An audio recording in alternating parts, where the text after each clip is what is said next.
Hey everyone, welcome back to the channel. Today I want to do a quick analysis on Smith Wesson stock, that is the American gun manufacturer. This is one of the 3 stocks I flagged on my watch list in my recent M1 Finance episode, which I'll go ahead and include in the description below. The goal here is to do a quick overview of Smith Wesson and the underlying fundamentals and metrics behind the business to see if it might be an enticing buy. Now, a quick note, I have recently bought into Smith Wesson and it's about 5% of my stock portfolio, so I do have some bias here. Take whatever I say with a grain of salt. But in any event, this is not financial advice, and you should definitely do your own research before you make any investment decision, because your risk tolerance might be different, your assumptions might very well be different, and that's going to drastically alter your investment decision. So again, do your own research. I am not your financial advisor. I'm just some guy on YouTube, and I very much appreciate you spending some time here on the channel. If you haven't subscribed already, go ahead and do that. If you want to see more content about stock analysis, do a lot of real estate content as well, and just general investing related content. But anyways, let's take a look at Smith Wesson stock. We can see it's sitting at around $22.50 per share,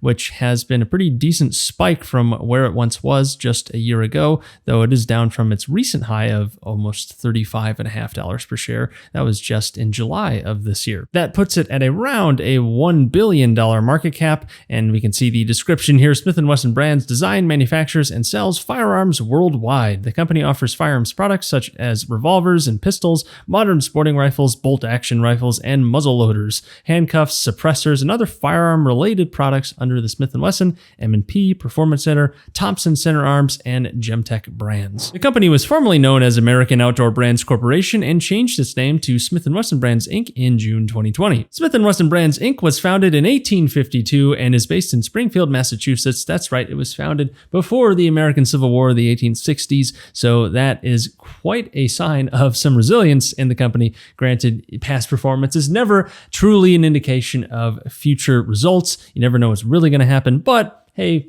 if there's something to be said, they've been able to see a lot of different markets and they've been able to survive them. So we'll see if that experience pays off in any way in the future. Granted, I don't think any of the original founders of the company are still with us. Now, I do want to know that they are moving their headquarters, or in the middle of that process right now, moving from Springfield, Massachusetts to Tennessee. I'll get back to that in just a second. But first, I want to take a look at the financials, mainly the balance sheet to start with. I always like to start with that with pretty much any company that I'm looking at. I want to see what their general position is. How much debt do they have?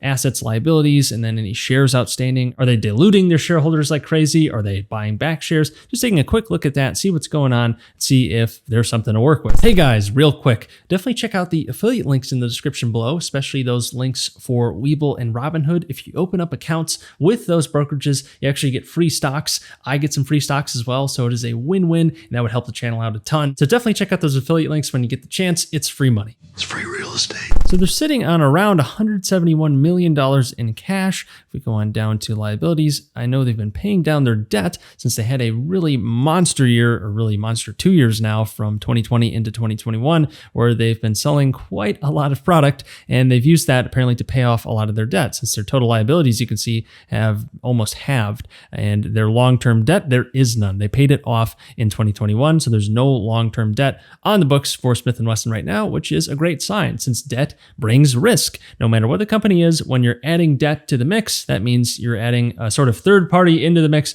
They're going to want to get paid in the event that the company is insolvent or goes under or doesn't have enough cash flow. They're going to be coming after the assets of the business, and then the shareholders might be left high and dry, or at least they're more likely to be left high and dry, because debt holders are paid before shareholders in just about any case. Plus, when you have a lot of debt to worry about, you're going to have a lot of payments to worry about too, and that could hurt cash flows over the long term if that debt is not managed properly, and especially if the cash from the debt is not invested properly. But anyways, I like to see that there is no long-term debt on the books for Smith & Wesson. They could always pull out more debt if they really wanted to, so they have that flexibility still. They're not completely over-leveraged. Moving right on down to total shares outstanding on the filing date, we can see that the share count has been going down, so they have been doing some buybacks, which is another good sign for shareholders. What this means is that as time goes on, Smith & Wesson has been buying more shares than they've been issuing, and that means that each shareholder actually owns a greater share of the business because there are less slices of the pie outstanding. So your slice of the overarching pie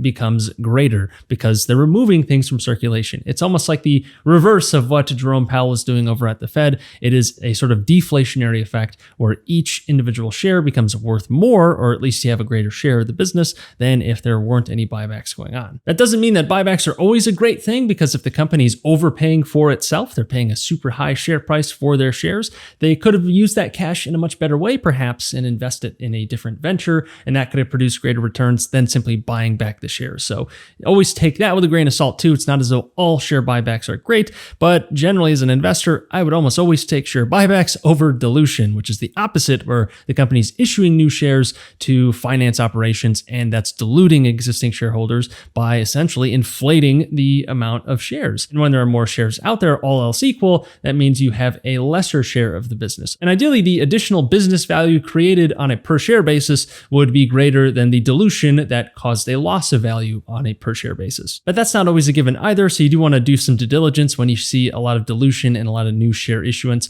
Sometimes there's a lot of shares issued in connection with a merger or an acquisition of a new company, so you definitely want to take a look at that if you're seeing that. But in this case, nothing seems to be too out of the ordinary. You just have some share buybacks. They had a bunch of cash come in over the last year, which we'll get to in a second, so nothing seems too extreme, but it seems like a nice little bonus for investors. We'll see if that trend continues, but it's good to see that they're not completely diluting all of their shareholders in the meantime. So that's a quick look at the balance sheet. What about cash flows? This is the lifeblood of the business. How much income are they bringing in versus the expenses they're paying? What's left over? That's your cash flow, and that is the lifeblood of any business, because you're not going to be able to do anything without cash flow, at least over the long term, because the cash flow can be used to reinvest in the business, it can be used to pay off debt, and used to do all sorts of great things that you would want a successful business to do. And free cash flow in particular is done by taking cash from operations and subtracting capital expenditures. So you would want to see this blue bar growing greater than the dark gray black bar. That would mean that the free cash flow is also growing. And we see this noticeable spike in the 2021 period, or this would be April 2020 into April 2021. There was a massive spike in gun sales really throughout the US during the March 2020 lockdowns and beyond that, and has continued, especially since the election of Joe Biden. And President Biden has generally not been as friendly in his rhetoric towards gun ownership, so that perhaps spurred quite a bit of extra gun sales over the past year. But anyways, we'll get to that in a second. Let's take a look at quarterly to see if there's any real difference here with free cash flow. So I just switched it to quarterly, and if we go shrink this to the last, we'll say 3 years, second quarter of 2018 to second quarter of 2021, we can see that yes, there was definitely a massive spike in the first to second quarter of 2020, which is not really surprising. There was a lot of unrest in the US, a lot of people thinking they were going to be hunkering down for a while, and rightfully so, I suppose, in hindsight. But anyways, there were a lot of gun sales, so you had a massive spike in cash flow, and you actually saw a dip towards the end of 2020 into 2021, which is actually a little surprising to me because this was right after the Biden election in the US. So if that was really a major catalyst for new gun sales, wouldn't you expect this quarter to do quite well as well? But it really didn't do as well as the previous couple quarters.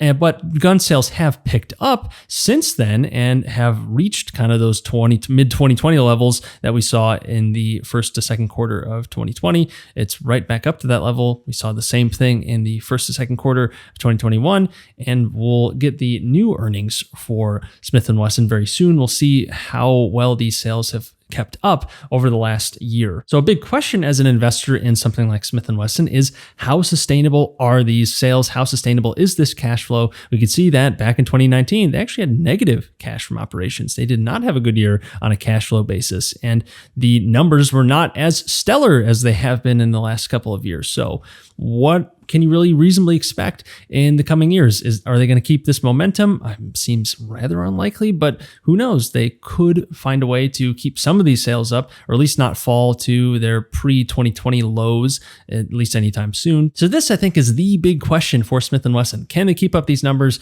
Can they maintain any sort of growth from this new kind of high base? Or do we expect them to recede back down to maybe even early 2021 levels, which would still be quite good historically speaking? Or are we looking at pre-2020 2020 levels where things were not nearly as rosy. And investors maybe seem like they're leaning towards that direction. Right now it's trading at a price to earnings ratio of just under 4, and they're trading for just under 4 times free cash flow as well. So definitely in a very good spot if they were to maintain this sort of cash flow, these sorts of earnings, because you probably wouldn't expect a company with stable cash flows to keep its price to earnings ratio all the way down at 3 or 4. You'd probably expect it to be up above 10, maybe towards that historical average of around 14 to 16, depending on how you want to look at the historical data. That's probably where your average mature price earnings ratio is. If we look at the very long term, obviously there's massive fluctuations and every company is different. And Smith & Wesson's average price earnings ratio over the past 5 years has been around 14. So if they can get back up to that, maintaining their current earnings, of course, you would expect quite a handsome return as an investor. But again, there's no guarantee that they actually do that. And before I do a basic intrinsic value analysis for Smith & Wesson, let's take a look at some of the business news around the company to keep an eye on. We see that they have recently broken ground on their new headquarters in Tennessee, and this is moving away from their longtime headquarters in Massachusetts, which they've apparently had since 1852, which is pretty nuts. But anyways, they are moving towards probably the more gun-friendly state of Tennessee, definitely more so than Massachusetts, at least in today's environment, today's political environment. Apparently that was a big sort of tailwind towards moving to Tennessee, and they're actually going to be investing $125 million, they estimate, in the new facility, which will house the company headquarters as well as distribution, plastic injection molding, and assembly operations. So it's going to be a big plant, moving their headquarters and moving everything over. So you might see a big spike in capital expenditures in 2021 and into 2023 when it opens, so sometime in that range, 2021 to 2023. And another recent development for Smith & Wesson is they actually produced a new shotgun, which I guess they've never done before, at least the M&P arm has not. So this is kind of a new development. Maybe this is an avenue of growth for Smith & Wesson, getting into the shotgun market more aggressively, and we'll see how this does. So far, not so good, because we actually got a safety recall notice for these shotguns that they just released, and anything manufactured prior to October 15th apparently has been recalled, and they're going to be doing a safety inspection on all of these. Anyways, that's expensive, that's annoying, and not a good thing for the branding, especially for something that is a very new product for them, something they haven't done before. At least that's my understanding. This is their first foray into shotguns. But I also wanted to take a quick look at the broader market for Smith & Wesson. Let's see what kind of tailwinds they might have, if any, moving into future years when it comes to gun ownership in the US. We can see if we look at this graph from Statista.com, we see that the percentage of households in the US owning a firearm is actually slightly gone down. This y-axis is a little misleading. The base here is 36% and the top here is 48%. So it's been relatively flat over the past, about 40 years or 50 years. But in any event, at least as of 2020, a bit under half of US households own at least one firearm. And here's another data point that I think is interesting to look at, and that's the number of background checks for firearms in the US. And this is definitely a little bit misleading. Don't take this as though, okay, every single background check means that a new gun has been sold. I mean, they say that in their disclaimer here at the bottom. I'd imagine that if there are a greater number of background checks, that's probably a sign that there's greater interest towards firearms. So anyways, I took these numbers and put them into my own Excel graph, so it's just a little bit easier to see graphically. And you can see that the trend is definitely upwards. And we'll focus on the last few years. We saw the big spike in 2020, and 2021 data is not complete. This ends in October, and we're already nearing the end of November, and we still have December, of course, before 2021 is officially closed. So it's looking like it'll be pretty close to 2020 numbers for the number of background checks. So even though the number of households has actually been slightly declining over the past 50 years or so, but we can see that the number of background checks has actually been on the rise, at least over the past 20 years and definitely over the last decade. Now, last but certainly not least, here's a quick intrinsic value analysis for Smith & Wesson, at least one that I'm kind of using as my own benchmark. This looks at the free cash flow of the business. You're projecting it out over a number of years and then discounting those years accordingly based on your personal discount rate. I'm using 15%, meaning that if these projections work out perfectly and everything goes according to plan and they hit all these projections, and then the market eventually prices it quote unquote more efficiently towards these business fundamentals, this is what I'd want to pay for the business if I wanted a 15% per year return. So I started with a year zero free cash flow of their current free cash flow of around $300 million for the year. here. This is probably a little high, so we'll do a more conservative estimate in a second, but that's $300 million for their starting. They have about $170 million in cash, no long-term debt, so I'll just go ahead and leave that as their excess capital that they can invest towards other things. They're going to be investing into a new headquarters with 125 of that and any of the new cash flow they bring in, of course. But anyways, this is our starting point. I have a 3% growth rate for the next 10 years, so that's 3% per year. So if we take the 3% growth rate over here and multiply it by the cash flow number, this is the annual cash flow per year for Smith & Wesson for all these years.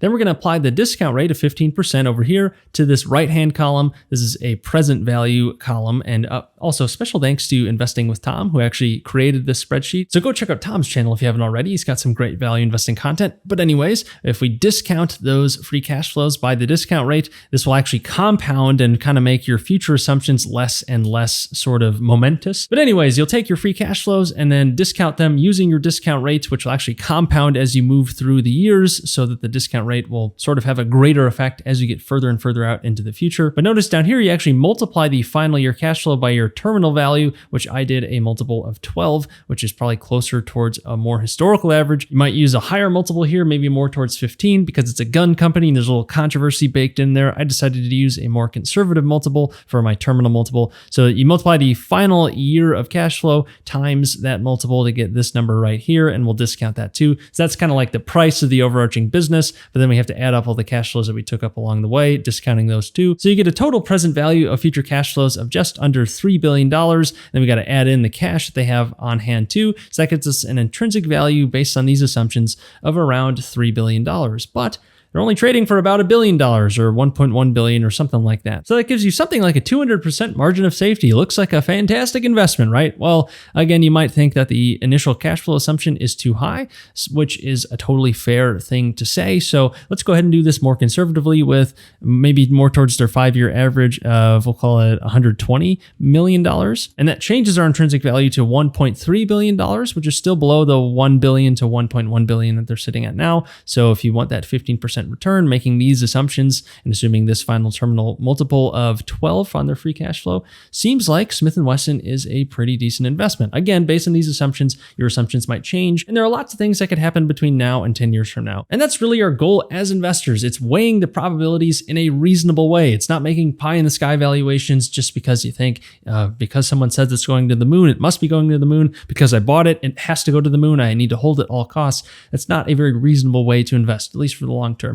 You can make money trading, I suppose, but you're getting pretty random at that point because you never know which way the market's going to turn in any given day. At least that's my take on it. For the long term, I'm trying to make reasonable assumptions with reasonable probabilities of being at least close to my assumptions. And if that happens, I would be pretty happy as an investor because I am putting my own discount rate in there. This is what I'd like to make as a return. And if it ends up doing that, then great. I've won this investment. You don't need to hit a home run every single time. You just need your winners to outweigh your losers over the long term and let compounding do its magic. Anyways, that is Smith & Wesson stock. It's definitely an interesting opportunity if you're interested at all in the firearm space. Obvious controversy there. I'm not saying it's for everyone. There are some certain regulatory risks to be very wary of, especially because a lot of things are state to state, and you could have states that completely ban certain types of firearms, and that suddenly shuts out an entire market for a gun company like Smith & Wesson. So there are obvious risks associated with that. Then there's the also moral question of selling something like firearms. And that's up for you to decide whether that's something you want to invest in. Thankfully, there are thousands of opportunities out there,